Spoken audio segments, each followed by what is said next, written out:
ከሶስት ግብራት ሰባት ማለት ነው እና ሰባት ፍጹም ቁጥር ነው። ወይም ደግሞ ሰባት ጊዜ ሰባት ማለት ሰባት ሲባዛ በሰባት 49 አካባቢ ወደ 47 490 ጊዜ ማለት ይህም በቃ ምህረቱ ምስጢሩ በጣም ሰፊ ነው። ግን ምህረት በቃ የማያልቅበት የእግዚአብሔር ምህረቱ ማለቂያ የሌለው መሆኑን ለማስረዳት ነው። ምን ጊዜም ቢሆን ብትበድል አሁን እኛ የሚታየን እግዚአብሔር ኃጢአት ስንሰራ ከምህረቱ ይልቅ ቁጣው ነው። ግን ቁጣው አይደለም። እግዚአብሔር አምላክ በጣም እኛን ለማዳን የሚወርድበት ነነዌን አይታችሁ ልኮ የሚመራ አምላክ ነው እና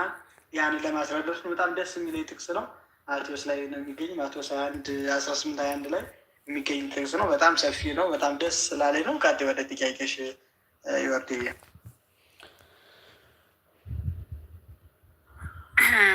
እሺ አንተን ነው የምጠይቀው። ያው ብዙ ማለት ሌሎቻችሁ ሞክሩ፣ ግን እነሱ ይሳተፉና ከዛ በኋላ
رزنا دي صرف صنعهم جين حقيقة يتفرد لهم صنعها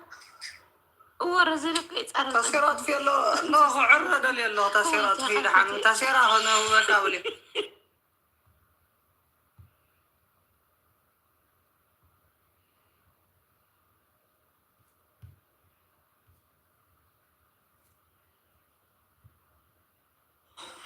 قالت حواتنا قد على زلهم تداليكم صنحوا حا أنت مالتي الكرادب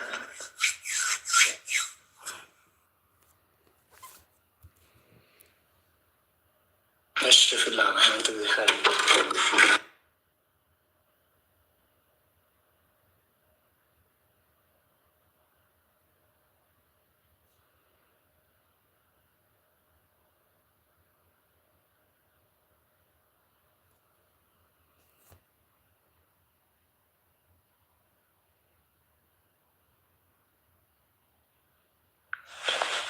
حراي دحر منشو مد دحري كبر حاونا زمرل ناسكي كلتا سبات حوات قبل على زلهم مالتي نبرخ الزاكل حا انتي ايشي قاعد يسلاف كبر تحفتي اوكي دحري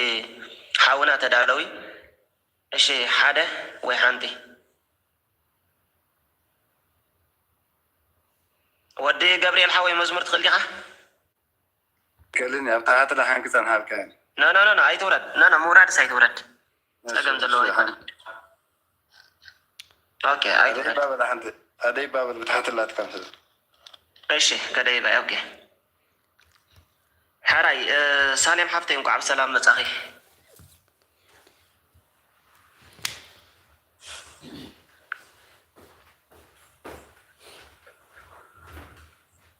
اوكي ابصر حلا مالتي حراي نيبر حوي قصل نسخه سالم كا دحان سال سيت حزيا مالتي اندحر داد زليك خينو يتعمك انت خينو سال سيتي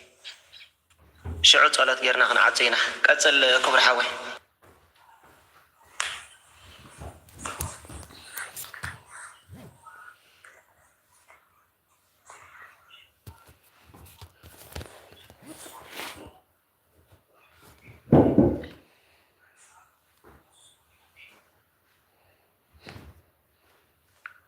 ماشي على ناره ميت غير كايا الله من البات تزمر كاي تمزمر بزياده تستيق قبل الى انديا شي جدا ديد سلازي كون كسان حونا يمزمر عليها እጅግ እንዳገኛለሁ።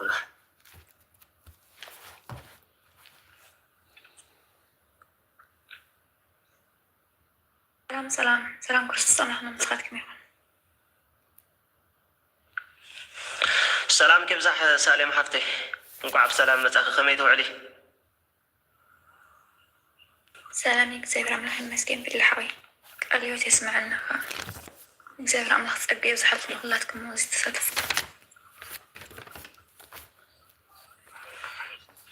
አሜን አሜን። ሳሌም ሓፍተይ እሺ ቀፅል ክብር ሓዊ ንኽላትና ሰሊ ቀፅል እንዳሕረይ ደላ ክስኸዳ ሓልፈና ምልሕልያ ዝምራያነ ኣብ ቀረባ ይረኸብካ እንተመፅእ ሳሌም ሓፍተይ ከመይ ካዕላ ሓንኳ ፀላቕ ከሎ እሺ በስመ አብ ወወልድ ወመንፈስ ቅዱስ አሐዱ አምላክ አሜን። ናይ ልበይ ኩሉ መዝሙር ትብል መዝሙር ንምዝማር ስም ስላሴ ስልጣን ሓቢርና ኣሚንና ንዘምር ናይ ልበይ ኩሉ ንመን ክነግር ብዘይብኣኺ ምስ መን ክመክር ናይ ድኹማት ሰብ መጸጊዒት ኢኺ ሓዘን ጭንቀተይ ተርሕቕለይኺ ናይ ልበይ ኩሉ ንመን ክነግር ብዘይብኣኺ ምስ መን ክመክር ናይ ድኹማት ሰብ መጸጊዒት ኢኺ ሓዘን ጭንቀተይ ተርሕቕለይኺ ቅዱሳን ኣበው መሪፆምኺ መሪፆምኺ ስለ ዝወፁ ካብ ሲኦል ሓዊ ክድሕንየ ድንግል ብኣኺ ድንግል ብኣኺ ኣድሕንኒ ኢለ ምስ ፀዋኽኺ ናይ ልበይ ኩሉ ንመን ክነግር ብዘይብኣኺ ምስ መን ክመክር ናይ ድኹማት ሰብ መጸጊዒት ኢኺ ሓዘን ጭንቀተይ ተርሕቕለይኺ ግዜ ሽግረይ ምርኩሰይ ኢኺ ምርኩሰይ ኢኺ ንኽትረድኒ ብቕልጡፍ መቲኺ ኩሉ ግዜ ንዓይ ጽቡቕ ጌርክለይ ጽቡቕ ጌርክለይ እንታይ ሞ ክብል ቃላት ዘይብለይ ናይ ልበይ ኩሉ ንመን ክነግር ብዘይብኣኺ ምስ መን ክመክር ናይ ድኹማት ሰብ መጸጊዒት ኢኺ ሓዘን ጭንቀተይ ተርሕቕለይኺ ዋሕሰይ ኢኺ ድንግላደየ ድንግላደየ ስምኪ ዝፈለጥኩ ብንእስነተይ ስምኪ ንሓጣን ዝቕድስ እዩ ዝቕድስ እዩ ካብ ሞት ናብ ሕይወት ዝመልስ እዩ ናይ ልበይ ኩሉ ንመን ክነግር ብዘይብኣኺ ምስ መን ክመክር ናይ ድኹማት ሰብ መጸጊዒት ኢኺ ሓዘን ጭንቀተይ ተርሕቕለይኺ ግዜ ሽግረይ ምርኩሰይ ኢኺ ምርኩሰይ ኢኺ ንኽትረድኒ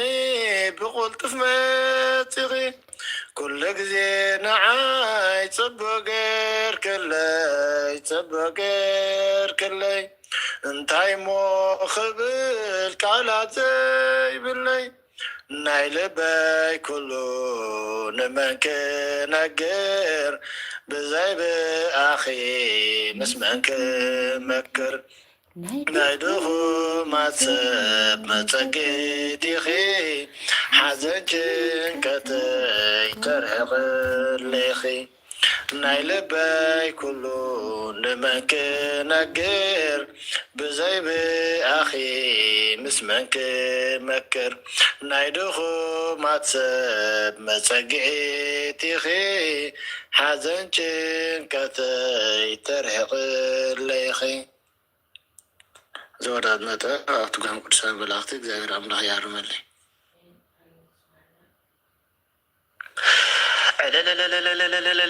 አሜን። ዝማሬ መላእክቲ የስማዓልና ቅዱስ እግዚአብሔር አምላኽና ዝማሬኻ ይቀበለልካ ክቡር ሓወይ ወላዲት አምላኽ አዴና ቅድስት ድንግል ማርያም ኣብዛሕ ኣብዛሕ ኣቢላ ትባርኽካ በረኸታ ምስ ኩላትና ህዝበ ክርስቲያን ይኹን። መርቕዎ ክቡራተይ።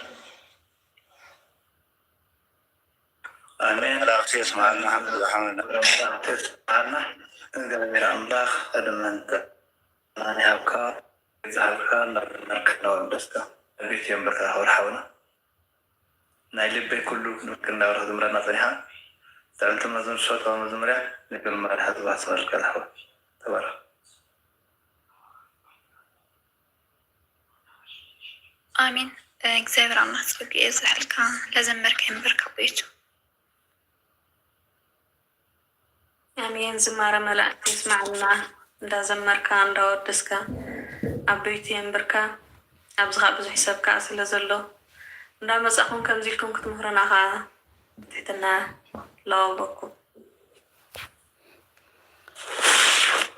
አሜን። ዝሓወይ ዝማረ መላእክቲ ይስማዓልና እንዳወደስካ እንዳዘመርካ ዓበይቲ ኣምላኽ ንበር ዝሓወይ ዕድመንጠና ንሃብካ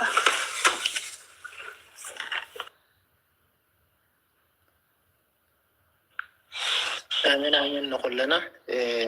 ኩላህና ዝማሬ መላእክቲ የስማዓልና ኩላህና ዘመርቲ ኢና እንደይ ንሕና ኣብዚ መድረክ ስለ ዝወፀና እምበር ስለዚ ኩላህና ዘመርቲ ኢና ጀና ንበርትዕ ጥራሕ ከም ሪጋሒስኩም ዘለኹም ናይ መዝሙር ኣቅርቡ ኩላህና ከዓ ዝማሬ መላእክቲ የስማዓልና። እሺ ጋዲ ዝላብ ቀፅል ክብርቲ ሓፍተይ። እሺ ኮንሽቴ እንዳክፍትን ተተጋጊ ሓጉዝኒ ሓፃር መዝሙር ክዝመር ከም ፍቓድ ኣምላኽ ማለት እዩ። በስመ አብ ወመንፈስ ቅዱስ አሐዱ አምላክ አሜን። ቃልካ ንኽንገር ትብል ሓቢርና ንዘምር። ቃልካ ንኽንገር ክንሰምዕ ጎይታዬ ብጃኻ ቃልካ ንኽንገር ክንሰምዕ ጎይታዬ ብጃኻ ልበይ ክፈቶ ልበይ ክፈቶ ልቢ ልድያ ከም ዝኸበትካዩ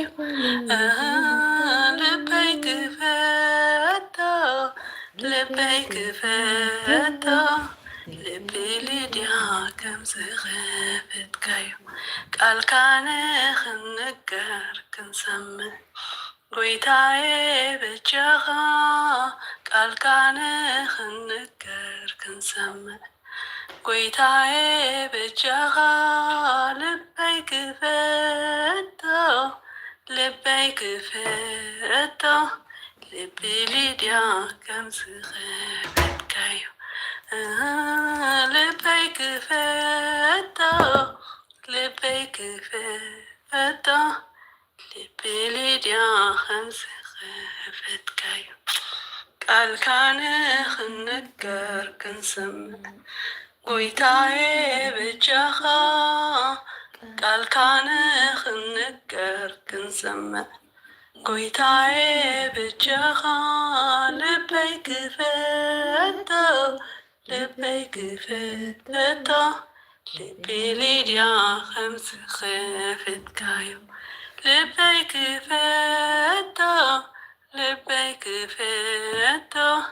ልቢ ልድያ ከም ዝኸበትካዩ አሜን።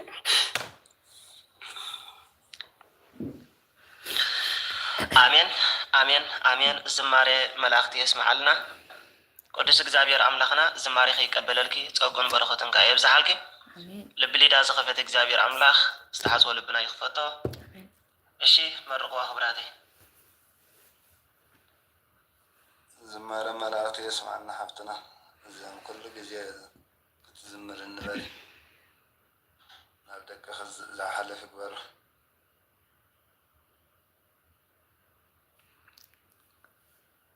አሜን። ዝማረ መላእክቲ የስማዓልና እግዚአብሔር አምላኽ ቀድመን ሃብኪ ፀውጌ ዝሓልክ ታሕተይ ተባረኽ ይፍረታት።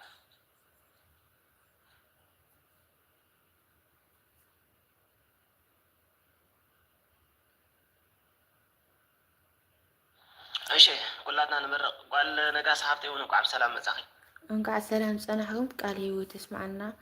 ዝማረ መላእኽቲ ይስማዓልና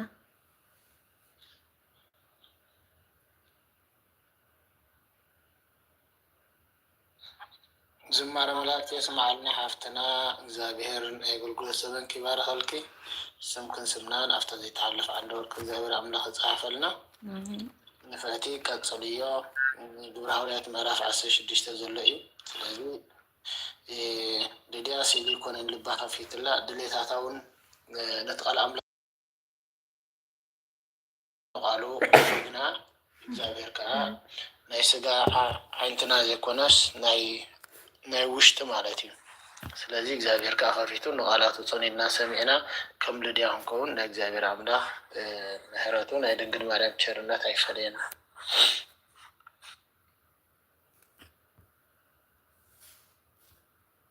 አሜን ዝማረ መላእክት ይስማዓልና እግዚአብሔር አምላኽ ጸጋ ይዛሕልክ ፍቅርት ሓፍተይ አቦይቱ ላዘመር ኬምብርግ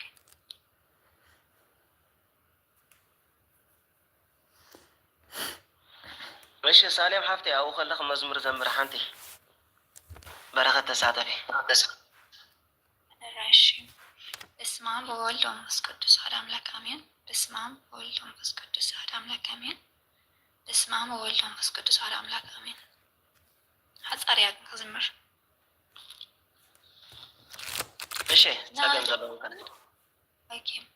ناتي ناردوس ناتي بيزا مسيتوني تمآزا تملكي دشنكر إيدو كسبي نمنكدو ناتي ناردوس ناتي بيزا مسيتوني تمآزا تملكي دشنكر إيدو كسبي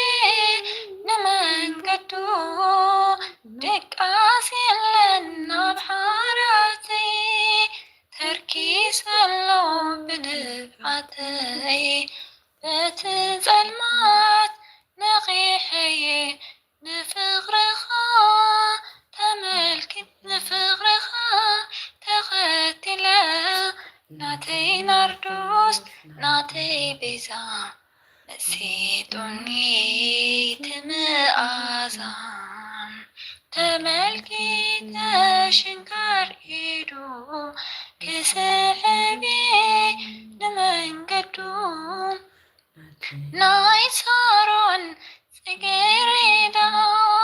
راديوني يمتربدا بفغرخا تقدسا بمسكلك تفويسا ناتي نردوس ناتي بيزا مسيتوني تمآزا تملكي تشنكر إيدو كسبي نمنكدو إنبان قربان النصاقرة أرحوتاتي زسابرة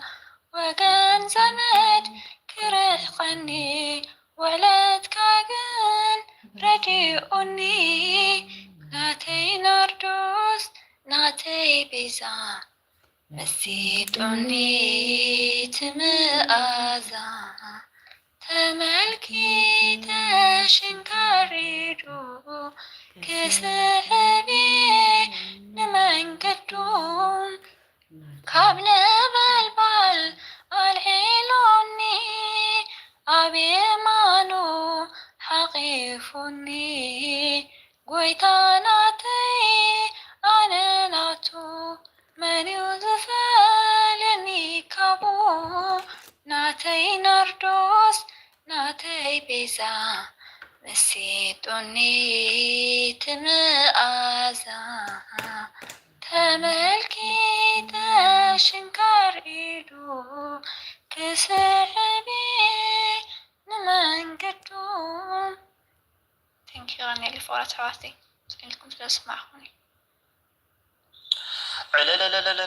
آمين آمين آمين زماري ملأختي يسمع لنا قدس እግዚአብሔር አምላኽና ዝማሬኺ ይቀበለልኪ ፀጉን በረኸትን ካ የብዛሓልኪ ዕድመን ጥዕናን ይሃፍኪ ኩሉ ግዜ እንዳዘመርክ እንዳወደስኪ ኣብ እምነት ኦርቶዶክስ ተዋህዶ ክሳብ መፈፀምታት ፀኒዕኺ ክትነብሪ ናይ ጎይታናን ኣምላኽናን መድሓኒናን ኢየሱስ ክርስቶስ ሰናይ ቅዱስ ፍቓድ ይኹነልና። እሺ መርቋ ኩናት ይኻደ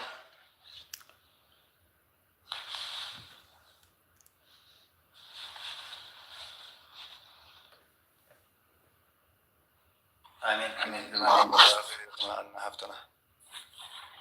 والله كتزمر النباري ما تكخذ زحلف كبر زمار ما أحكي عنا زحفتي من قلنا نحكي زمار ما أحكي اسمع لنا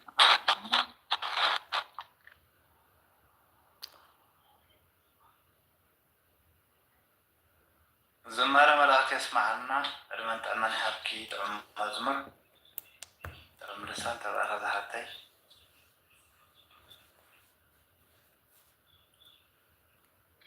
زمارة ملاك يسمعنا سالم حساس لدت عندنا زمارة ملاك يسمعنا جابر أملاك سوق يبزح حلكي قد صديو ناتي نردس ناتي قويتا تبني رات أمتو مزمر كل مزمرنا طعمي وقال كل جزيها أمتي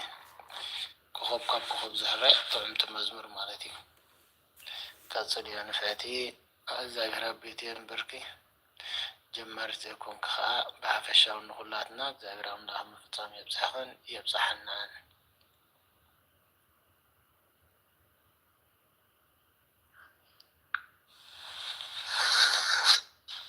أنا أخذ فورات حواتي أغني لك ورجع لك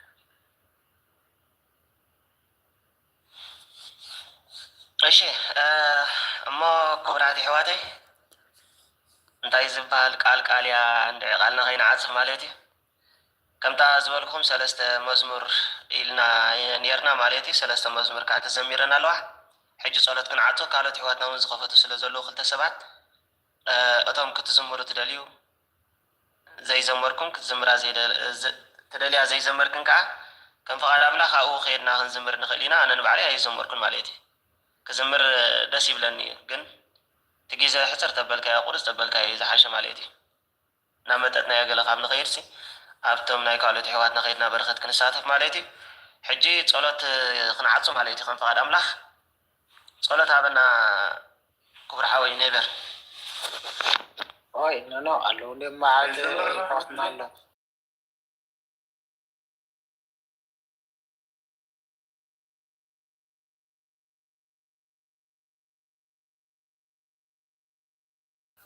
سلام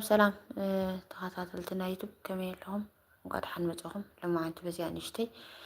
مزمر هالنا برخت كنكافل إلى عتي بزي مالتي وكابسلك بزيها نشتي كاب برخت نكافل حبش الكرات يحيف قدرها انت حبش تخنتوا لسخنتانكم اي تردانن حبش ايا اين هاد سلام دو كمي تقولنا لها تسمع ولا انت يحيف كاز العاصي اي تردانن بايزوي ويلكم كنا نقعد حن مسخنا بسكزانا سلامنا اخومون إذا خستايكو أبياتني أكون إشتيسي تاسايز مالتي زانا بيوغري هذلوس أبياتني خينا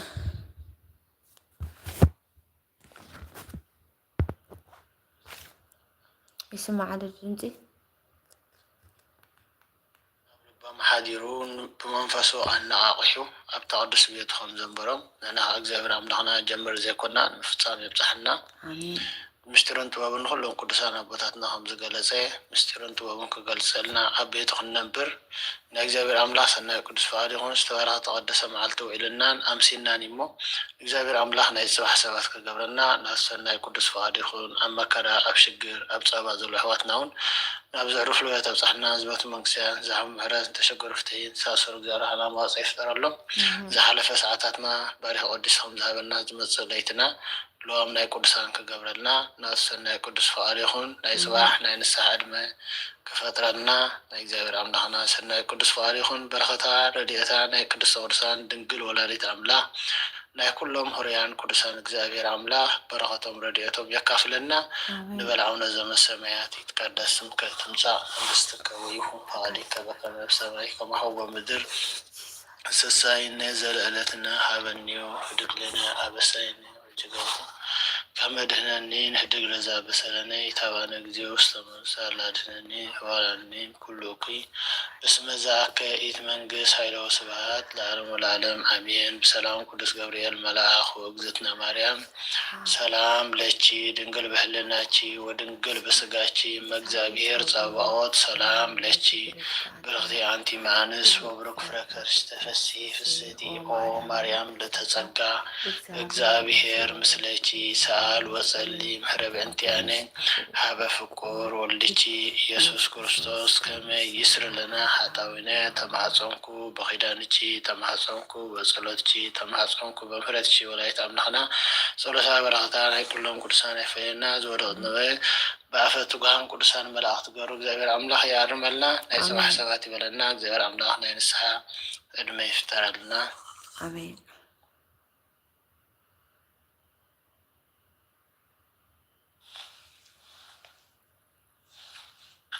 አሜን አሜን አሜን። እግዚአብሔር ጎይታ ተራዊት ዝኸበረን ዝተመስገነን ይኹን። ንሓውና እግዚአብሔር አምላኽ ዕድመን ጥዕናን ይሃበልና። ኣብ ማእኸልና ተረኺቡ ጉባኤ ናብ ጸሎት ገይሩ ስለ ዝዓፀወልና እግዚአብሔር አምላኽ ጸጋ በዲበ ጸጋ የብዛሓሉ። እግዚአብሔር ጸሎትናን ልመናናን ይቀበል። ኩሉ ዘንበብናዮ ቃል አምላኽ ኣብ ልብና ይሕድሮ። ዝተዘመረ መዝሙር እግዚአብሔር አምላኽ ይቀበለልና። ንኹላትና እግዚአብሔር ጸጋ የብዛሓልና ፍቁራት ኣሕዋተይ ኣብዚ መጺኹም በረኸት ስለ ዝተሳተፍኩም ኣነ ከዓ ክብረት ይሃበለይ ክብለኩም ፈቱ ማለት እዩ። ክብሪ ይሃብኩም እዞም ኣሕዋተይ ንሓውና ከዓ ምርቕ ኣብሉ። አሜን አሜን አሜን አሜን አሜን ንኹልና አሜን ንኹሉ በረኸ ለይቲ አሜን አሜን አሜን። ቃል ህይወት የስማዓልና ጸሎትና አጽኻልና እግዚአብሔር አምላክ ጸጋ ይብዛሓልካ ኩርሓውና ተኣዚዝካ ጸሎት አጽኻልና ዕድመን ጥዕናን ይሃብካ እግዚአብሔር አምላክ ጸሎትና ይቀበለልና። ፍላሕወይ ከዓ እናመስገና ኢና ተሳተፍቲ ዝገበርከና ንኩልና ለአንተ ዘለና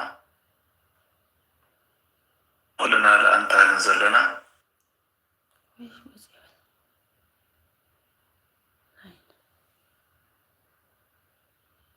እዚ ከወፊኻ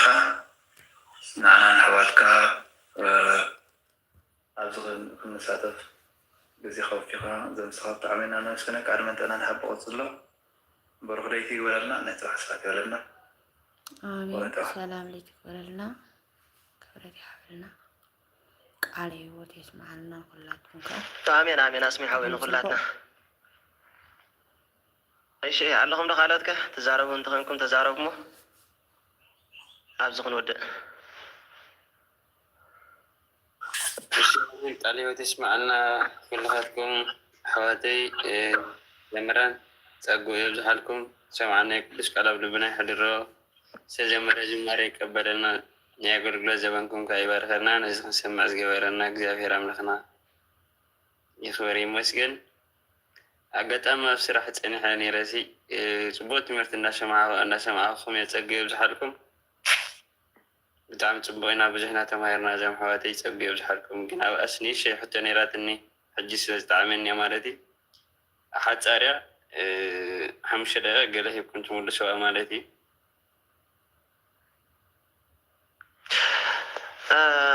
ፅባሕ ዶ ማይ መሓሸትን ክስታይ ጸሎት ስለ ዝዓፅናስ ከም እንደገና ተኣሽም ክስታይ ከይኮነና ኢለ እሺ ፅባሕ ደሓን ኣለና። እሺ እወ ሓዛምቦ ድሓን ፀገም የለን ፅባሕ ንገብራ ማለት እዩ ከም ፈቃድ ኣምላኽ። እሺ ጎይትሸ እሺ እወ ጎይትሽ ሓዊ ሕጂ ድምፂ ከኣቲኒ እኳ ጠርጢረሲ ትስፈልጦ ጎይቶም ዲ ገሌለሲ ጠርጢር ወዲ ቤተኛ ኔራ ባሓቅኻ እወ በታ ጎይቶም እየ ግን ትስፈልጦ ጎይቶም ገለታት ገሌለ ወዲ ጎይቶም ዲ ገለያ ኔራ ይባል ዝኾነ ፀቢብ ዝሕርኩም ብዙሕ ተማሂርና እግዚኣብሔር ተማሃርና የውና ተግበርቶም ከውን ሓጊዘና ፀሎትኩም ደግፍና ኢኹም አሜን አሜን። ዝሓዊ ጸሎተ ቅዱሳን ጸሎተ ወላዲት አምላክ ምስ ኩላትና ህዝበ ክርስቲያን ይኹን ኣብ ጸሎትካ ሓወይ ኢላ ሓወይ ታንኪ ኩልኩም መጀመርያ ላለማንም ማለት ከም ንሕና ተሳተፍትን ኢና ግን ነዚ ነገር እዚ ከፊትካ ኣነ ይርዳእኒ ቅድሚ ሕጂ ላይፍ ስለዝኸፍት ነበርኩ ላይፍ ማለት ከፊትካ ግዜካ ሰዊኻ ኩሉ ነገር ማለት ካብ ዓስቢ ስለዝደለካ ኢኻ እሞ ከምታ ዓስቢ ደሊኻ ተመኒኻ ግዜካ ሰዊእኻ ደምሰኻያ ናይ ሰባት ዓስቢ ዘይኮነስ እግዚኣብሔር ባዕሉ ዓስብኻ ዓስቢ ቅዱሳን ከም ዝኸፈለ ዓስብኻ ይኽፈለካ ይኽብለካ ድኽእል ምክንያቱ ንሕና ኣሕዋትካ እንታይ ክንከፍለካ ኢልና ግን ናይ እግዚኣብሔር ክፍሊት እውን ስለ ዝበልፅ ንቅዱሳኑ ከም ዝኸፈለ ንዓኻ ከዓ ናይ በረኸት ይኽፈልካ ይቐኒልና ግዜካ ሰዊእኻ ኩሉ ነገር ተኣሽሙ ስለ ዝገበርካ ከየመስገንካ ክሓልፍ ኣይደልኒ ንስኻ ምስ ኣዳለኻ ኢና ንሕና እውን መፂና እሞ ኣጋጣሚ ሕልፍ ክብል ኢኹም ኣነ እውን ሪአኩም ስለዚ ተንክዮ ይቐኒልና ቀፅሎ እግዚኣብሔር ፀጉ የብዝሓልካ ኣብዚ ዘምሰኹም ግዜኹም ሰዊእኹም ኣሕዋት ከዓ ተንክዩ በዓል ዋላ ፊሉ ከፊቱ እውን ንሕና ተዘይንመፅእ ነይሩ ፊሉ እውን ኩሉ ግዜ በይነ ተዝኸውን ነይሩ ከፊቱ ስጋብ ሕጂ ምፀንሐን ስለዚ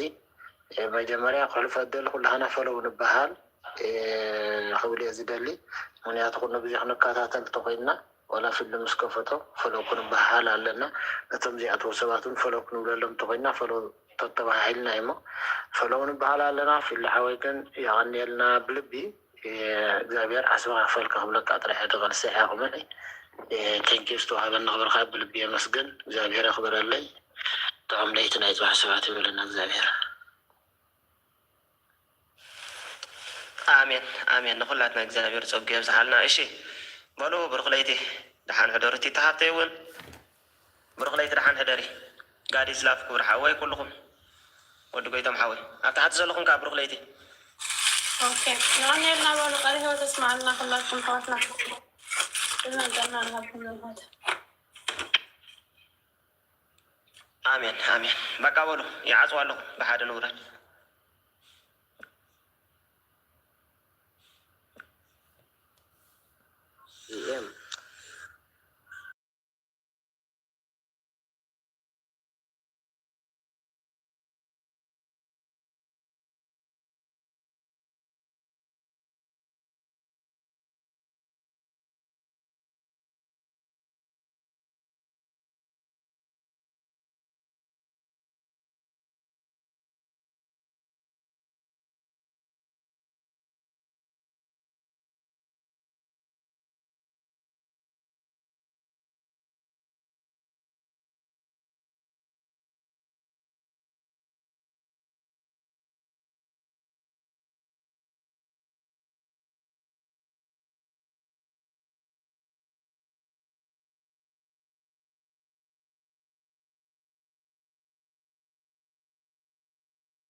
እርሱንም በማምለክ ያጸናን ዘንድ አሜን እመቤታችን ጸሎታችንን አሳርጊልን።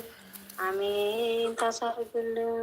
ኃጢአታችንንም ሁሉ አስተሰርይልን። አሜን ታሰሪልን። በጌታችን መንበር ፊት ጸሎታችንን አሳርጊልን። አሜን ታሳርግልን። ይህንን ህብስት ላበላን ምህረቱ ለዘላለም ነውና፣ ይህንንም ጽዋ ላጠጣን ምህረቱ ለዘላለም ነውና፣ ምግባችንና ልብሳችን ላዘጋጀልን ምህረቱ ለዘላለም ነውና፣ ኃጢአታችንንም ሁሉ ለታገሰልን ምህረቱ ለዘላለም ነውና፣ ክቡር ደሙን ቅዱስ ሥጋውን ለሰጠን ምህረቱ ለዘላለም ነውና፣ እስከዚህችም ሰዓት ላደረሰ ምህረቱ ለዘላለም ነውና፣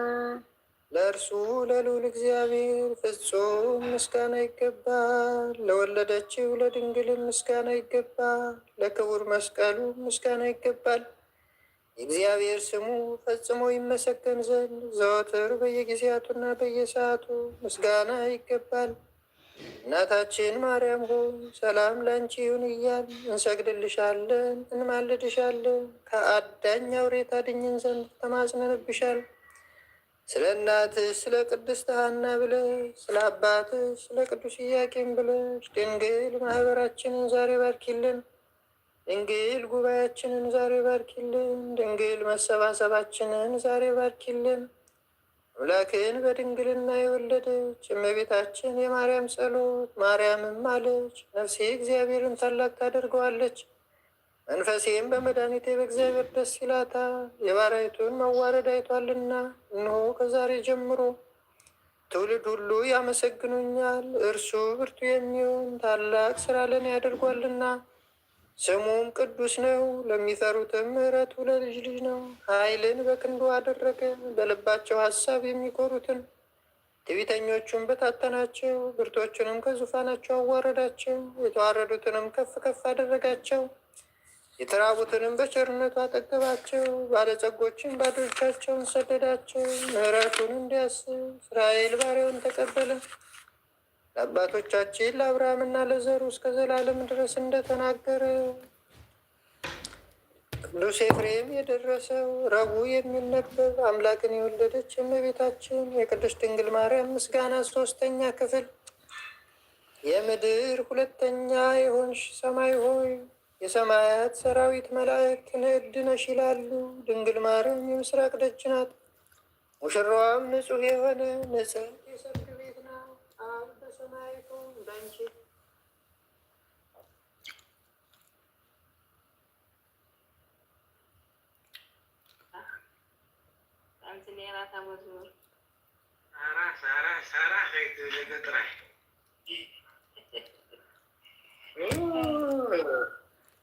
أنا هاحد ترافسي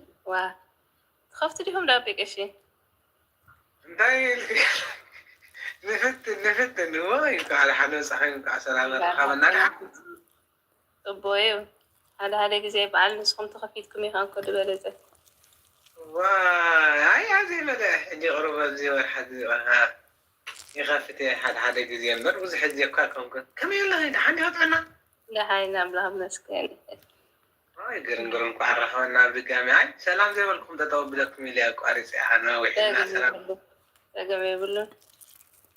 هاي قرن كوحرخونا الله بحق تشيلني سلام كيف زو حد يكون فما وحلك اللهم سلام يوم يوريس فحلة عاري فما يتخون እግዚአብሔር አምላክ ይመስገን። ጽባና ከቤት ሆነ ሰላም ነው ይፍትል ነና እግዚአብሔር ባርክ እግዚአብሔር ፍሳህ ማሰር هذا በረከተ እስጢፋኖስ ይደርበላ ኢለከ ከመይ ትኸውን ሰላም አምላክ ይመስገን። ጽባና ቦና ከመይ ለሁም ሰላም ነው ሕጂ ኣብዚ ምስራቅ ኸምስ ነው ይሄገርና ተጣፊና ከብየን ደው ገረን ሓቅኻ ተጣፊና ወልንካ ከመይ ለህይወትኩም ሰላም ነው አምላክ ይመስገን። ጽባና ከመይ ወገልኩም ከመይ ላይ ጎልጎላት ቤተክርስቲያን لا حني اشتي دخلكم نبت لا تساها يا لنا صباح عصركم ذكر ناسك ቅዱሳን በራሪ ፈላ ኣብቲ ናብዓቲ ነርና ብርሚንግሃም ሓደ ነርዚ እስ ከማነ ነርሽምተ ሕጂ እኳ ዳርጋ ነዊሕ ገይራ እዛ ፕሮፋይል ከም ዝገይራ እምበር ናይ ኣቡነ እንጦንዮስ እያ ነራ ጎሳ ልቤ ትብል ዝክርዋ ትኮንኩም ቅድሚ ኣሳት ነዊሕ ኮይነ ሕጂ እኳ ጎሳ ልቤ ትብል ዝነበረት ናይ ኣቡነ እንጦንዮስ ፕሮፋይል ነራ ሕጂ ግን በጋና ገለላ ንክዘልካኒ ሓቂ ጆርጅስ ኣነ ሳብ በልጅሜ ዘለኹ ኣይበለወ ካሊእ ግረን ኳ ተረኸብና ኣለና ከመይ ኣሎ ገልግሎትኩም ሰላም የምላክ መስለኒ ሓኒት ምሕረት ኣምላኽ ገረን እሺ እስከ ኣይ እቲ መዝሙር በዚ ኩላሕና በብግልና ሰማዕ ኢና ምስካ ሃባኻትኩም በል እሺ መዝሙር ግበርልና ሩብ እምበር መሃሩና ትድምፅኩም ከኣትኮና ፊቕና የለና ናምሄርና ነጥፎ እምበር ንመልሰ ሰብ እንዲ ዘሎ ኮይኑ ተግበር ኣምላኽ ባዕሉ ግዳ እቲ ደኣ ክምበሪ ረፊ እምበር ዝምለስ ሰብንን በጃኺ ሰብ ተስፋ ቆሪፅኩ ቲክቶክ ኮም ኢኻ ፀልኦሎም እናፀላናይኮ ወንጌል ክሰፍሕ ትብል እሞ ግን እቲ ሰብ ነቲ ወንጌል ከይኮነስ ነቲ ክርክር ጥራሕ ይበቃ ክብለሉ ድውዕል ከራኸር ኣብ ከምኡ ሰብ ድእከብ እኮ ፀገም ኮይኑ ደሎ ምክንያቱ በቲ ናቱ ሳይድ ጥራሕ ዝከራኸሮ ኮይኑ ነቲ ሰብ እንድሕር ደኣ ናቲ ሓሳባት ዝቕበል ተኮይኑ ይቕበሎ ነቲ ቃል ኣምላኽ እውን ነዚ ይኸብል ንሓደ ሰብሲ ብግልኻ ትቅበሎ ዘይትቅበሎ ንኽእላ ቃልስ ትክክለኛ ትክክለኛ ትቐንዲ ዘገድስ እስከ ኣምላኽ ሓደ መርበብ ዘምርልና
على أبصحنا خبر مسجاناني خلنا أكبر زمرنا ما ناونا في مزرعته أبير مسجن كما وعدكم هذا الحمد لله حد جوا أنا ولا حد كذا مسؤول أبيك إيش تركزين أنا أسمع عند ودي عدلنا زي غير حق ذكي لحد من يلون سبحان الله تسكت هذا الله أمين نزق بعينات بل بسم سلاسي حبيبنا نتمر مالتي نبي بعينا وارد قويتنا نزق بعينا وارد قويتنا سلام kita kalau mime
ደልናት መንፈስ ቅዱስካ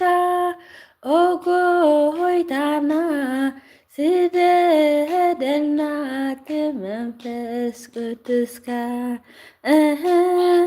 ኦጎይታና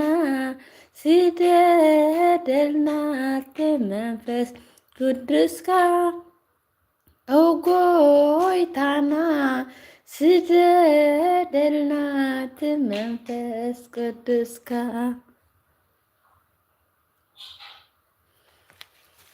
قالوا تسمعنا بحتى برختي قابل أتبكي آمين آمين آمين زماري ما لا تسمع لنا ناقل كله من تكون يبارك يقدس جابي هر الله بعلمة أن حليون أبيسين مرقن قبضي ناكفو زغنا زمننا ناكفو منفس يعني حلقن آمين على سناي آمين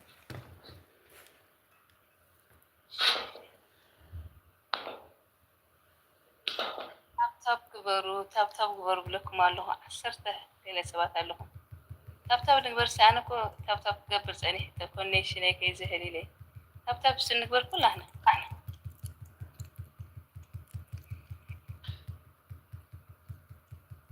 حد هاد تعيت مرتخن مهار مالتي كمزي أنحنا بزو قبايت أكيبنا لنا أو كالي دلو خايمة مالتي أنا يلكم سلامكم يا خواتي كما يوحيلكم الآن مساهم عدي سلام بلنا بلي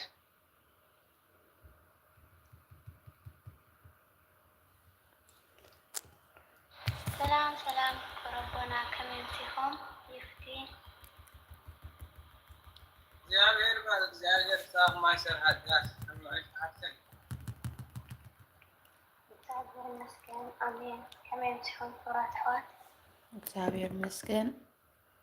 አምላክ ይመስገን ክብሪ ይስፋሕ ፈጣሪ ወዓድ ሓን መጻኹም ለአምላኽናን መድሓኒናን እዛ ሒዝና ዘለና መዓልቲ ናብ ዝምፅእና ዘሎ ብናት ምሕረትን ብናቱ ቸርነትን ረድናኻትን እሞ ክብሪ ምስጋናን ንዑ ይኹን አሜን እሺ በሉ እስከ ናይ መዝሙር ዕድል ብልሓፈ ክንዕድለስ ወይ ሕጂ ክንገብር ሰላምኩም ይብዛሕ ዲያቆነይ ከመይ ውዒልኩም በረኸትኩምን ትምህርትኩምን ሓድረና ደይቡ ብላዕሊ እሺ ድሓር ዶ ናይ መዝሙር ዕድል ክንህብስ بس نقدم تمهرنا وي نقدم زميرنا نام تمرتو معاتو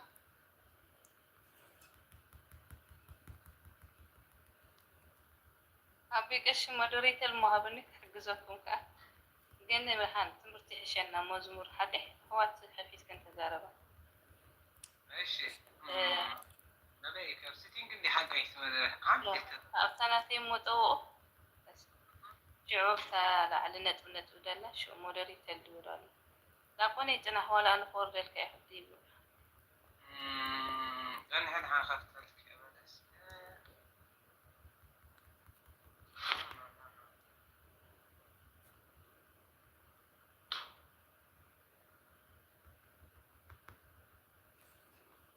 مزمور بلا لا بقى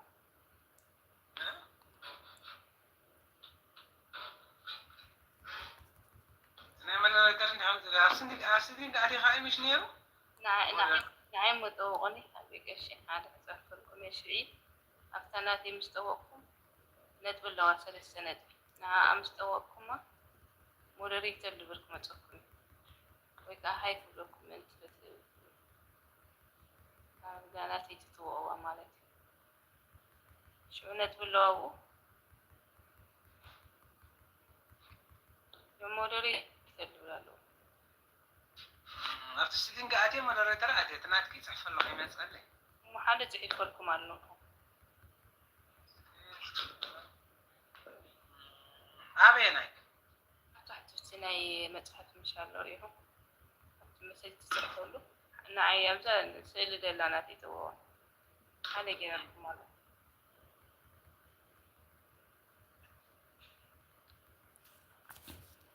أنا ولا كده حنقرفه حق زوجكم يدعي زخانة زرية بوي زخانة تعديس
أبيكم لينا هذا هم تقبروا بيك أشي إذا أنا في مش تسألنا في متوقع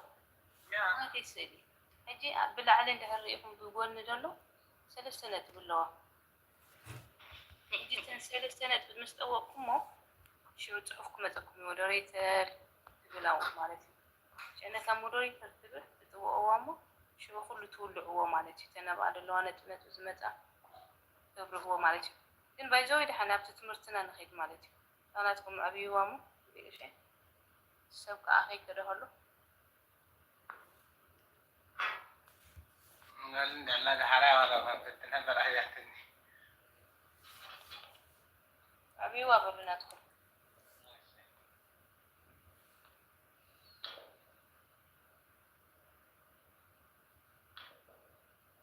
لا كونين قاعد حمتها سلام عليكم سلام ولا لنا خير لكم وريسمع فتاري تمام الجاجر يشتي بنا يشتي لنا خير لكم يا استاذ ما ها وغنكم كمان الهوات يا غير المسجد سلام لنا اللهم مسجد سلام لنا احوات كلهم قرم እሺ እስክበሩ እንኳ ድሓን መፃኸና ንሸነብና እሞ ናባኻ ክሓልፍ እየ እንኳ መፃኸና ፅቡቅ ሩግ ሰብ እውን ይደሊ ምምሃር በዚ ዕለት እዚ እንኳ ኣብፅሓኩም ናብ ዘበና ኣስተርዮ እንዳተወደ ኢሞኒ ናብ ባህለ ዓብይ ፆም ከዓ እግዚኣብሔር ብሰላም ከብፅሓና ብሰላም ወፅሑን ብሰላም ከወዳእና ናት ሰናይ ፈቃድ ይኹን ዲያቆነይ ክህወና ንእሽተይ ታ መድረክ ከፊተ ንእሽተይ እንዳረኣኻ ፅናሕኻ ሓጂ ስደት መፅኻ የብለካ ኢለ ብሓደ ንኹን ጸሎትና ገርና ንእሽተይ ታ መድረክ ከፊተ ናብ ዲያቆን ክሕልፈ በስመ አብ ወወልድ ወመንፈስ ቅዱስ አሐዱ አምላክ በስመ አብ ወወልድ ወመንፈስ ቅዱስ አሐዱ አምላክ በቅድስተ ሥላሴን ዘአምኖት ማኅፀን ይካሄደ ከሰይጣን በቅድመ ዛቲም የቅድስት ቤተ ክርስቲያን ተይስም የማርያም ጽዮን ወለዓለም ዓለም አሜን። አክተከ እግዚኦን ሰብሐከ ንባርከከ እግዚኦን ተአምነከ ስለከ እግዚኦን አሰብአከ ንገለከ እግዚኦን ትቀናይ ሰግለከ ዘለከ ስክል ወለከ ትቀናይ ቅዱሳን ተውታ አምላክ አማልክ ያጋስ አምላክ አንተ በኩል ዘስጋው ለኩላ ዘነፍስ ወንጨዋክነ ነበከ መሐርነ ቅዱስ ወለከ እንዘ ይብላ አንተ ምስሰበት ጸልይ መዝሙር ማሪ አምላክ ማርነ ሳለ አምላክ ሳለነ እሴተ ጻድቃን አስፈታን ፍለና በረሃን እንታና መታችን ፍለና በረሃት ረድኤና ቅዱስ ኤፍሬም ሱላህና ህዝበ ክርስቲያን ይሁን ነባ ኤፍሬም ነባ ሕርያቆስ ተለመነት እንሃን ትለመንና አቡነ ዘበሰማያት ንበል ቀደስ ከትምጻእ በከመ በሰማይ ከመሆ በምድር ሲሳየነ ዘለለተና ሀበነ ያምሕና አበሳነ ወጂግ አይነ ከመትነት ይድግለ አብድ ሰለነ ኢታባአነ እግዚኦ ስብሐ አላህ ነው እንኩሉ ኩሽ መዚያኪ ኢት መንግስት ሃለው ስብሐት ለዓለሙ ለዓለም አሜን። ሰላም ቅዱስ ገብርኤል መልአክ ሰማራት ወድንግለ ስጋችን መግዚአብሔር ጸባኦ ሰላም ለችብሩ ከአንተ የማንሶ ሩክ ክርስቶስ ሲሶ ማለት እግዚአብሔር ለች ሳሊ ወጸሊ ምህረተ በእንቲ አና ሀብቅሮ ልጅ ኢየሱስ ክርስቶስ ከመ ይስረይ ለነ ኃጣውኢነት ከማይ ጸነብቺ ኦ እግዚእ ኢየሱስ ክርስቶስ ሰሪ ኃጢአት ወደሳሲ አበሳ ሰሪ ኃጢአት የው ኃጢአት ሁሉ ህዝብ ከወርኩማ አበሳ ብድፍረትን ስሕተትን እግዚአብሔር ይቀርበልኩም እግዚአብሔር ፍታ ማይሰራ ኃጢአት ሰላምና እግዚአብሔር ምስኩላህና ይኹን ወገናተይ ናይ ሎሚ አርእስትና እንታይ ዝብል ሃይለ ቃል እሺ ክኸውን እዩ መጽሓፈ ምሳሌ ጥበበኛ ሰሎሞን ካብ ደረፎም ካብ ዝደረሶም ሓሙሽተ መጽሓፍቲ ካብ ሓደ መጽሓፈ ምሳሌ ይበሃል ካብ ሓደ አርእስቲ ገርና ንእሽተይታ መድረክ ከፍተና ናብ ዲያቆን ሓውና ከዓ ካሕልፈኩም እየ ክሳይ እንዳረኣኻ እናፅናሕኻ ማለት እዩ ለዚ እንታይ ዝብለና ታሃይለ ቃል ንሱ መጽሐፈ ምሳሌ ምዕራፍ 10 ካብ ፍቅዲ 6 ዘሎ ሃይለ ቃል በረኸት ኣብ ልዕሊ ረሲአን ኣብ ልዕሊ ርእሲ ጻድቃን እዩ ኣፍ ረሲአን ግና ዓመፅ ይኽውል ኢሉ ስለዚ ትሕት ኢሉ ከዓ ምዕራፍ 10 ፍቅዲ 7 ዘሎ ሃይለ ቃል ከዓ እንታይ ይብለና መሹ መዘክርታ ጻድቅ ንበረኸት እዩ ስም ረሲአን ግና ይምሽምሽ ስለ ቃሉ እግዚአብሔር አምላክና እግዚአብሔር ጎይታና ክብርን ምስጋና ንዑ ይኹን ወንታ ኻነ ሓድና መብራህቲ ጠፊኣ ክንብል ደሊና ታይባል መብራህቲ ኸይና መብራህቲ ጠፊኣ ክንብል ኢና መብራህቲ ይወስድዎሎ ስለዚ እግዚአብሔር አምላክና እግዚአብሔር ጎይታና በዚ ለም ጊዜ ንበረኸት ዘይበሎም ሰባት ካበይ ምፂኹምኹም ከምዚ ትብሉ እንዳበሉ ዝነግሩና በረኸት ኣብ ልዕሊ ርእሲ ጻድቃን እዩ ጻድቃን ማለት እቶም ሕጊ እግዚአብሔር ዝሕዙ እዮም ንኩሎም እዩ ልዕሊ ጻድቃን በረኸት ናይ እግዚአብሔር ዝሓድር ጻድቃን ማለት ከበዓል መን እዮም እቶም ዝንስሑ እቶም ይቕረ ዝብሉ እቶም ካብ ቂም ዝረሓቁ እቶም ካብ ሓሶትን ካብ ምንቅይነትን ዝረሓቁ ስጉንዶምን ተቐቢሎም ቤተ እግዚአብሔሮም ዘመስግኑ እዚኣቶም ጻድቃን ኢላ ቤተ ክርስቲያን ትሕዞም ጥራሕ ነዚኦም ከማን ኣይኮነትን እቶም ምስ ሓጢአትን ምስ ጽድቂ እንዳወደቁ እንዳተሱ ዝቃለሱ ከማን ጻድቃን እዮም ዝበሃሉ ሓጢአተኛታት ኣይበሃሉ ካበይ ምፂኻዮ ጥበበኛ ሰሎሞን እንታይ ኢልና ጻድቅ 7 ግዜ ይወድቕ 8 ግዜ ይትስእ መን እቲ ምስ ሓጢአት ይገብር ይትስእ ይንሳህ ወርና ቤተ እግዚአብሔር መች ሓጢአት ይገብር ይወድቕ ይትስእ እዚ ሓጢአተኛ ኣይኮነን ዙ ኢላቶ ቤተ ክርስቲያንና ነዚኣቶም እንታይ ኢላቶም ጻድቅ ያ ኢላ ትፅውዕ ነዚ ሰብ እቲ ምስ ሓጢአት ዝቃለስ ጻድቅ ኢላ እምበር ሓጢአተኛ ኣይኮነን ምክንያቱ እቲ ዝወድቕ ትስእ እዚ ጻድቅ 7 ግዜ ይወድቕ 8 ግዜ ይትስእ ሓጢአተኛ 7 ግዜ ይወድቕ ይትስእ ኣይኮነን እዩ ነዚ ቤተ ክርስቲያንና ጻድቅ እንዳበለት ትፅውዖ ማለት ስለዚ እዚኣቶም እዮም ከም ጻድቃን ዝበሃሉ ኣብ ርእሲ መሬት እንዳሃለው ከምዚ ዓይነት ሕጊ እግዚአብሔር ኣስሚሮም ዝኸሉ ጻድቃን እንዳበለት ሕዞም ማለት እዩ ክብርን ምስጋና ንእግዚአብሔር ኣምላኽና ስለዚ መዘከርታ ናይ ረሲእኸ ረሲእ ማለት ግን እንታይ እዩ መጀመርያ ውዕለት እግዚአብሔር ዘይዝክር እቲ ተዋሃቦ ኩሉ ኣጥፊኡ ካሊእ መንገዲ ዝሓዘ ረሲእ እናተባሃለ ይፅዋዕ መዘከርታ ጻድቅ ንበረኸት ኢልዎም ስለዚ ኣብዚ እንዳሃለው መጀመርያ እንታይ ኢልና ኣብታለው ጻድቃን ኢልና እቶም ብስጋ ካባና ተፈለዩ ብመንፈስ ምሳና ዘለው ግን መዘከርታ ከዓ ንዝክሮም ብምንታይ ኢና ክንዝክሮም ንዕም ዳኸስተኸስተልና ሽሙ እቲ ዝገበርዎ ታሪክ እቲ ዝገበርዎ ስራሕ እቲ ንሶም ዝኽተልዎ ነበሩ ጎይታና ዓደ ኸተለኒ ንዑ ሰዓቡኒ ንዑ ተኸተልኒ ክብል እንተሎ ንግዜ ብእግሪ ድሓር ከዓ ብግብሪ ክኽተልዎ እዮም ደቂ መዛሙርቱ እምበር ብእግሪ ይኮነን ምክንያቱ ሽዑ ብእግሪ ኣካለ ስጋ ስለ ዝነበሩ ብእግሪ ንቐፃልነት ግን ብግብሪ ማለት ብናይ መንፈስ ኣካይዳ በቲ ንሱ ዝገብሮ ነበረ ተግባራት ብምግባር እዩ ማለት እዩ ስለዚ መዘከርታ ጻድቕ ሽዑ ጻድቃን ብምንታይ ኢና ንዝክሮም በቲ ንሶም ዝገብርዎ ዝነበሩ ንዕኦም ሽሞም ንዓኻትኩም ዝመሓረ እግዚኣብሔር ኣምላኽ ንዓኻትኩም ዝባረኸት ወላዲተ ኣምላኽ ንዓናውን ክትባርኸና ንልምን ኣለና ንስኻትኩም እውን ናብ ኣምላኽ ናብ ጎይታና ብርሃንና ክርስቶስ ለሚንኩም ምሕረቶም ምስና እንዳበልና ንዕኦም ንዝክር ናይ እዚኣቶም እንታይ ኢልዎ ንበረኸት እዩ ሽዑ እንታይ ንኸውን ንሕና ንባረኽ ንመርገም ይኮነን ኢልዎ እኒው ትሪእዎም ነው ቅዱሳን ተክለ ሃይማኖት ኪዳነ ምሕረት ካልእ ዘለዉ ብዓለም እንታይ ስለ ዝኾኑ ንበረኸት ካብኣቶም ንበረኸት ንኽንረክብ ኢልና ኢናት ነገር መን ኢልና መፅሓፍ ቅዱስ መዘከርታ ጻድቕ ንበረኸት ስለ ዝበለኒ ክባርኽ ንእሽተይ በረኸት ደይረክብ ኣነ ድኹም ኢለ ይዝክር ኣለኹ ናይ ረሲኣን ግና ስም ረሲኣን ግና ኢሉ ይምሽምሽ ናይ ረሲኣን ግና ናይቶም ዓለውቲ እንታይ እዩ ዝኸውን ንግዚኡ ከም ትሪእዎም ዘለኹም ብዙሓት ሰባት ኣብዚ 10 ክንህሉ ተለና ኣብቲ 10,000 ይህሉ ኣብዚ 5 ክንህሉ ተለና ኣብቲ 5,000 ኣባላት ናይ ረሲኣን ቦታ 5,000 ይህሉ ንሽዑ ብጣዕሚ ትፈርሕትን ተኸተልትን እዮም ናይ ግናታቶም ትኸውን ትንሽ ምትጠፍእ ኣሰራ ትጠፍእ ወፍነቶም ሰላሓጣን ትጠፍእ ኢልዋል ብኣምላክ ቅዱስ ዳዊት መዝሙር ዘዳዊት ፈካሪ ዘጻድቃን ወዝሃጣን መዝሙር ዘዳዊት ሃሌሉያ ኢሉ ኣብ መጨረሻ እንታይ ኢሉ ወፍነቶም ሰላሓጣን ትጠፍእ መንገዲ ናይ ሓጢኣት እሲ ንትሽዑ ግዜ ዳ እምበሪ ካብኡ በቃ ትጠፊኣ ካብ ዝጥፋእ እዚ እግዚኣብሔር የድሕነና ናይ ጻድቃን ከብቱ ልዕሊኡ እንታይ ኢልና ዘሎ ናታቶም ግን ከም ወሓዞ ማይ ኢሉ ከም ኩሉ ግዜ ኣብ ወሓዚ ማይ ኣብ ገምገም ፈለግ ዝበቐለት ገረብ ኩሉ ግዜ ልምዕትን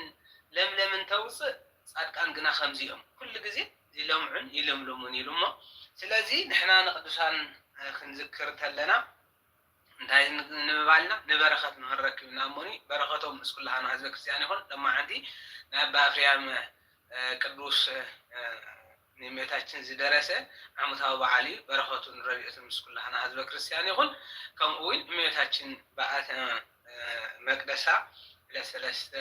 ታሕሳስ እዩ ሎም ግን ወርሓዊ በዓላ እዩ በረኸታን ረድኤታን ምስ ኩላሃና ትኹን ብሓቂ ኣባ ኤፍርያም ኣነሲ እመቤታችን ናትኪ በረኸት ናትን ዓኽዝ ንኽውድሰክስ ፍቐድለይ ዝፈቕደለይ ተዝረክብ ነረስ ከም ሕፃ ባሕሪ ከም ማይ ባሕሪ ሰትየ ከመ ልብሲ ተጓናፂፈ እኳ ምፀገብክዎ ነረ እንዳበለ ንኽትባርኾ እኮ እይልምና ነሮ ወገናተይ ንሕና ኣብዚ ግዜ እዚ መን ከም ዝፈቐደልና እዩ ኣይቲ ንዓኣስ ኣይተመስግና ነመስግና ኢና ኣይተመስግና ንብል በዓል ኣባ ኤፍርያም ግን ንኸመስግነክስ ፍቓድ ሃብኒ እዩ ይብል ነሩ ንሕና ከዓኒ ክትፈቕደልና ዘይ ክትፈቕደልና ከይፈለጥና እንታይ ንገብር ነመስግና ኣይነመስግና ኢልካስ ኣተሃለወ ቅድሚ መራኽ መስቀል ዝበሃል ስለዚ ኣባ ኤፍርያም ግን እንታይ ዝገብር ነሩ ንኸመስግነክስ ፍቓድ ንኽረክብ ከትግለፅኒ ክትፈቕድለይ ንዓኸ መስጊነ ነዚ ነገር እዚ ኣይምፀገብክዎ ነረ እንዳበለ ይልምን ነሩ ኣምላኽ ወላዲተ ኣምላኽ ክርስቶስ ጎይታና ዝሃብከያ ዘየጥፍእ ዝለመንከያ ዘይከልእ ከይድ በሊ ይልምነክሎ ከይድ ባርኽ እዩ ኢሉ እግዚኣብሔር ኣምላኽና ክርስቶስ መፍቅር ወዳ ከዓኒ ከይድ በላ እማ ኣምላኽ ምስ ቅዱሳን መላእክትን ቅዱሳን ጻድቃንን ነቢያትን መፅኣ ተኸቢባ ኤፍሬም ፍቁር እየ ወዲ ሰንበል መፅአካ ኣለኹ በለጡ ሽዑ ፈርሐ እንታይ ኮይኑ ዝኩሉ ክትባርኸኒ ንሳ ክትፈቕደለይ እንዳለይ ልምነርስ ተንቀጥቀጠ በረኸት ናይ ኩሎም ቅዱሳን እስራኤል እዋ ኣነ እንታይ ኢለ ክባርኸክ እንታይ ኢለ ንዓኸ ከመስግን እንታይ ኢለ ክውድስ ምክንያቱ ሰማያውያን መላእክቲ ምድራውያን ጻድቃን ንዓኸ ወዲሶም ንዓኸ መስጊኖም ዘይበፅሕዎ ኣነ እንታይ ኢለ ከመስግን በላ እሞ ኣይ ኣመስግነኒ ደኣ በለቶ ስለዚ በሊ ባርኽኒ በላ እሞ መዝገበ በረከት በከመ ባርቸሊ ኤፍሬም ኩርሺ ተበላኻለ በከመ ኣለ በወከ መንፈስ ቅዱስ መላእክትን ናይ ሰማይን ዋላ ምድራውያንን በሎኻ ንስኻ ግን ከንቲ መንፈስ ቅዱስ ዘናበበካ ገርካ ፅራሕ ወድሰንን መስግነንን በለቶ እሞ ሽዑኡ በሊ ባርኽኒ ካብ ንላዕሊ ተኽብል ባርኽኒ በላ መስገን ናይ በረኸት ከምቲ ካብ ባንኪ ገንዘብ ወዲእኻ ኣውፂኻ ዘይትውድኦ ሓደ ሰብ ናይ ባንኪ ገንዘብ ሲ بعنا وعلم بر كله طرح نعوز عقله جنزب حيزي خير بر كله يكذني حدث المسي هذا مع عقمك حيزي خير مزجمنا برخت زغنك ما يتاكين كأنه كنت بانكي بزح جنزب زوص برخت كأ ما يتاكين كأخومي زي ودا مزجمنا برخت زغنكي بارخ النبلامو تباريخو يقدي تعاطي خاني فقال اجزي اغزل عدام هزنو تكزلو ياغو هاوزت كات منبرو سالي زنقدس ياغو دميتاችን ዲባሪ አመስግኑ አባ ኤፍሬም በዛ ሰዓዛ መጽሐፍ እዚያስ ንእግዚአብሔር ወይን ባዓሉ ንእግዚአብሔር ፈቀደ ኢሉ እግዚአብሔር ፈቂዱ እንታይ ህገብር ንአዳም ካፍታ ናይ ጥንት ዝነበረ ናፍታ ናይ ጥንት ዝነበረ ትካት ማለት ናይ ቀደም ነበረ መንበሩ ናብ አመሊሱ ካፍቲ ናይ ሲኦል ነበረ ወዲቅዎ ክሞልሶስ ይፈቀደ ሓሰበ ናፍታ ካፍታ ናብ ገነት ኤደን ተሰጊዱ ነበር ስለዚህ ናብኡ ክመልሶ ፈቀደ ወያጉ ሃብዘትካት ናብኣ ክመልሶ ሰአሊ ለነ ቅዱስ ለምንና እመቤታችን ኢሉ ፈቀደ ኢሉ ነዚ ነገር ዝደረሶ ማለት ሕሰቡ ውዳሴ ማርያም ዳይ ዝበሃል እምበር ውዳሴ ማርያም ምልእታ እንታይ ኮይና ናይ ሰንበት ጥራሕ ዘላ ናይ እመቤታችን እምበር ናይ ኩሎም ናይ እግዚአብሔር ይኹን ናይ ቅዱሳን መላእክት ናይ ቅዱሳን ጻድቃን ንኩሉ ዝጠቅስ ይደሪስዎ እመቤታችን ኣብ መጨረሻ ናይ ሰንበት መሶበ ወርቅ ማይጠንት رجوع سناي نبلغن أفتح سنبت أدرس اللامو لما عندي عمتها وبعليو برهدون راديوتون مسكولها ناخون نبأ إفريم نبأ هريقوس زبارخت مع أملاخنا عنا وانتو أرخلنا نتقد سنان نباخا ديكونه دالي هاد سني حنا تخونا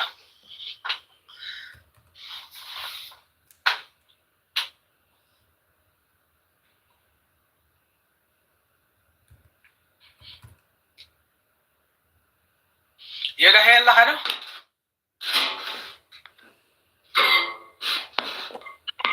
الله بنا اسك درخت كاك لنا ما عدلنا الشر እሺ ነፃላይ ከገበርሞ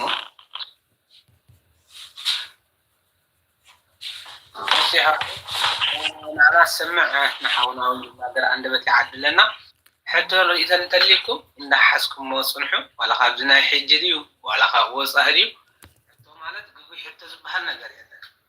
جوجي ملسي وي جوجي رد إثنا جوجي حتى يبلنا كده سويت كريستيانا لذي بزعبات تتخبط كاملسي تقبلوا نايم على هذا هو المقدار بري محتاج كم دي نعنات قدم ولدنا انتهي نورو مسيلكم بتبابيو نعمون نكفل قد هنا تحدى له واحد تولعت حدي خاي ولها سلازي معناته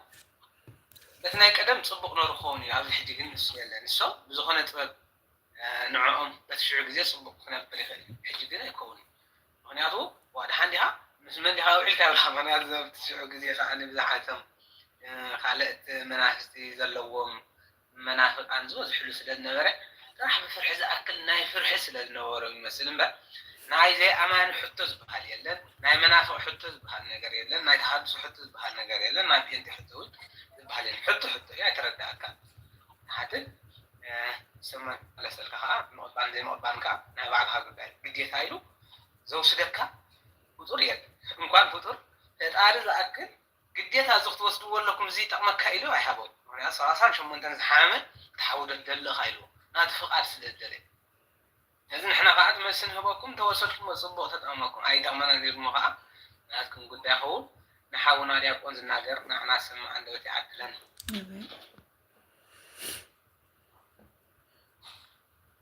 افتبونا بركة استفانوس يدير بلا إليك يا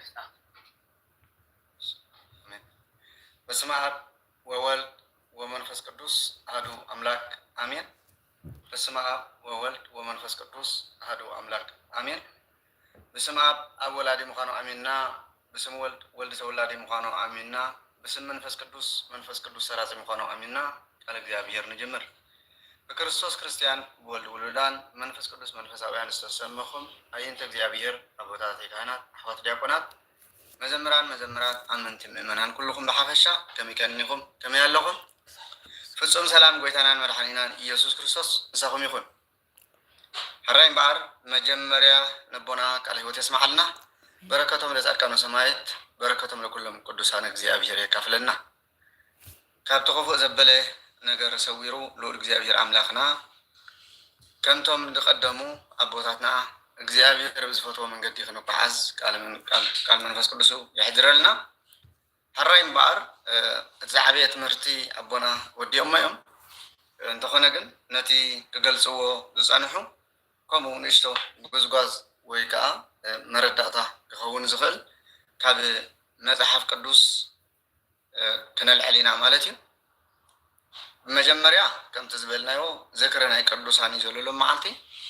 تي ذكر قدوسان كا ناي قدوس أبونا قدوس إفريم كمون بعبيو زغنيات زي كنيات السر يسل زغنة نادينا ناي قدوسان دينجل مريم زخري زغون زلوا مالتي زين قبرلو مخنيات نمنتايو متدايلنا تكا كنت عم مهللا نبلو ما أنتي قدوسان ما أنتي دينجل مريم ما أنتو كلهم قدوسان كان ما أنتو تم حق خان زرعات كان استقتلوا ما أنتو مكتب لنا أنا محرة أورد لنا نمبال دامبر نحنا دنجل مريم أملاخيا قدوس إفريم أملاخيو قدوس ميكائيل أملاخيو إلنا أيكون ولون دحنات كهبونا إلنا أنت حسبنا كابك زي أبيهر بزد تقبلوا سجاد أمبر نايبعلهم زبحل يبلو من وحنياتو الصم تلاقتنا إجزي أبيهر يوم الصم أقلقلتي نايجزي أبيهر يوم أما زي أبيهر قل مريو زي قدل سجا عدي الوامي سلازي بخومينا نحنا دمنا نعم እንልም እዚ ከዓ መጽሐፍ ቅዱሳዊ ዳምበር ናትና ከም ዘይኮነ ኦርቶዶክስ ተዋህዶ ቤተክርስቲያን ካብ መጽሐፍ ቅዱስ ዝወፀ ነገራት ከም ዘይትሰርሕ ክርዳእና ምእንቲ ገለ ነገር ካብ መጽሐፍ ቅዱስ ክነልዕል ኢና ማለት እዩ እታ ኣርእስቲ ድማ ከም ተቐዲምና ዝበልናዮ ብዝክረ ቅዱሳን ዝፈለመ ኮይኑ ኣብ ኦሪት ዘፍጥረት ምዕራፍ 39 ፍቅዲ 5 ዘሎ ሓይሊ ቃል መበገሲ ክንገብር ኢና ማለት እዩ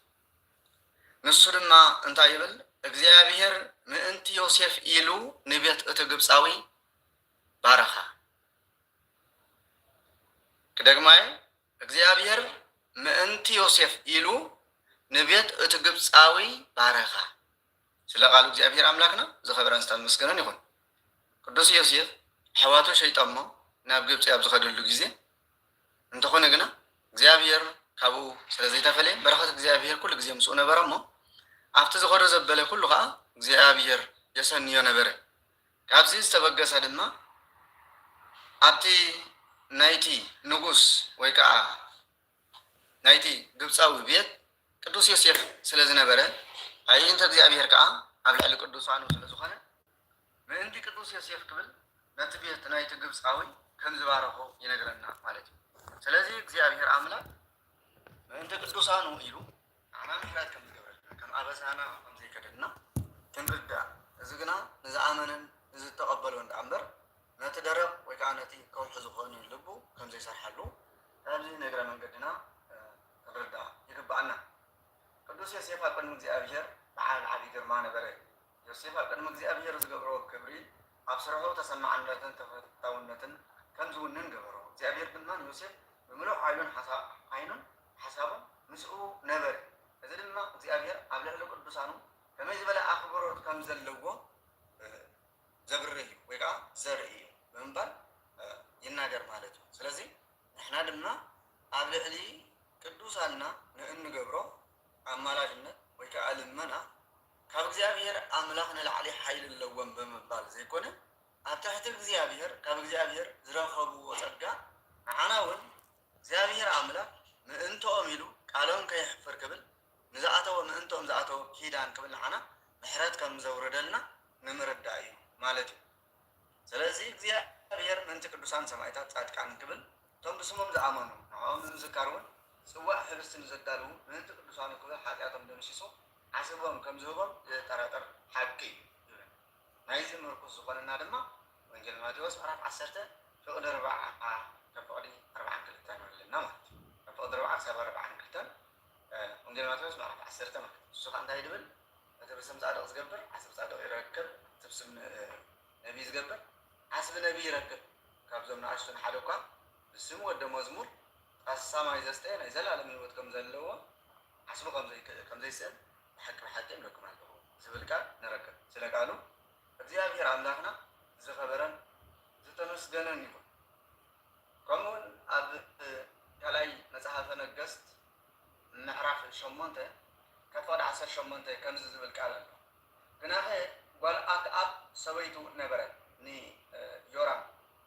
ወዲ ኣክዓብ ማለት እዩ። ንዮራም ወዲ ኣክዓብ ሰበይቱ ጓል መን ነበረት? ሰበይቱ ከዓ ግናኸ ጓል ኣክዓብ ሰበይቱ ነበረት እሞ ከም ቤት ኣክዓብ ከምቲ ነገስታት እስራኤልን ዝገብርዎ ኣብ ቅድሚ እግዚኣብሔር ክፉእ ዘበለ ገበረ። እግዚኣብሔር ግና ከምቲ ንዕኡን ንደቁን ንሓዋሩ መስዋዕቲ ክህቦም ዘተስፈዎ ምእንቲ ዳዊት ባሪኡ ኢሉ ንይሁዳ ከጥፍዓ ኣይፈተወን ይብለን። ምእንቲ መን ኢሉ? ምእንቲ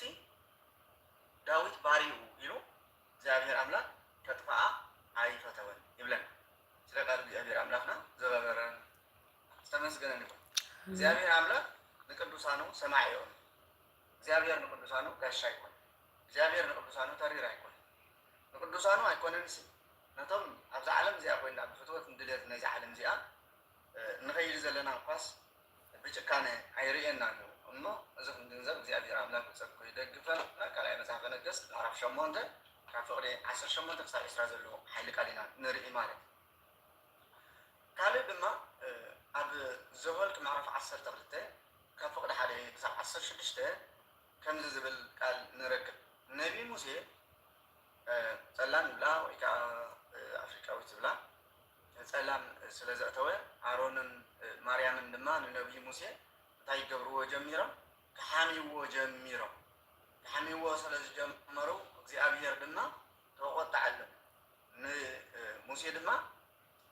ፀዋዕዮም ብምባል ናብቲ መራኸቢ ድንኳን ተባሂሉ ዘሎ ናብኡ ከዓ እንታይ ገይርዎም ማለት እዩ? ናብኡ ፀዋዖም እሞ ንምንታይ ኢኹም ኣብ ቅድሚ ባርያይ ከምዚ ዝገበርኩም? ኣነ ምስ ካልኦት ኩሎም ብድምፂ እየ፣ ሙሴ ባርያይ ግን ገፅ ንገፅ እየ ዝዘራረብ። ስለዚ ንስኻትኩም ዳኣ መን ስለ ዝኾንኩም ኢኹም ኣብ ልዕሊ ሙሴ ባርያይ ከምዚ ኢልኩም ትዛረቡ ብምባል እግዚኣብሔር ተቆጣዓሎም እሞ ኣሮን ንሙሴ ረኣያ ንማርያም ረኣያ ማርያም ከዓ ብለምፂ ተታሕዘት ይብለና። ብድሕሪኡ ግና ነቢ ሙሴ ናብ እግዚኣብሔር ኣምላክ ጸልዩ ንሶም ዝፈለጥዎ ነገር የብሎምን ሓዎም ስለ ዝኾንኩ ኣቕሪቦም እዮም እሞ እግዚኣብሔር ኣምላክ ምሕረትካ ዳውርደሎም ብምባል ለመነ። እንተኾነ ግና እግዚኣብሔር ምእንቲ ሙሴ ባሪኡ ክብል ንኣሮንን ንማርያምን ክጭክነሎም ኣይፈተወን ይብለና። ኦሪት ዘኍልቍ ምዕራፍ 12 ካብ ፍቅዲ 1 ክሳብ 16። ስለዚ ናይ ቅዱሳን ምልጃ ወይ ከዓ ናይ ቅዱሳን ኣመላድነት ንዓና ካብ ብዙሕ ነገር የድሕነና እዩ። እዚ ክንብል ከለና ዝገበርናዮ ዘይብልና ከለና ዘለኣለማዊ ሂወት ይውበና ማለት ኣይኮነን። ብዙሕ ግዜ ኣምላኽ ይፈልጥ፣ ስላሴ ይፈልጡ፣ ኣቡነ ኣረጋዊ ይፈልጥ እናተባሃለ ኢድካ ንግርኻ ናጣሚርካ ኮፍ ምባል ኣይትቆርብ፣ ኣይትሰግድ፣ ኣይትፅልይ ኮይንካ ኮፍ ብምባል ጥራይ ከምዚ ዓይነት ሓሳብ ዘለዎ ሰብ ኣሎ። ብትምኒ ወይ ከዓ ማዕድን ክተውፅእ ኣይትኽእልን ኢኻ። ክትፅዕር ክትፍሕር ኣለካ፣ ጉድጓድ ክትኩዕት ኣለካ።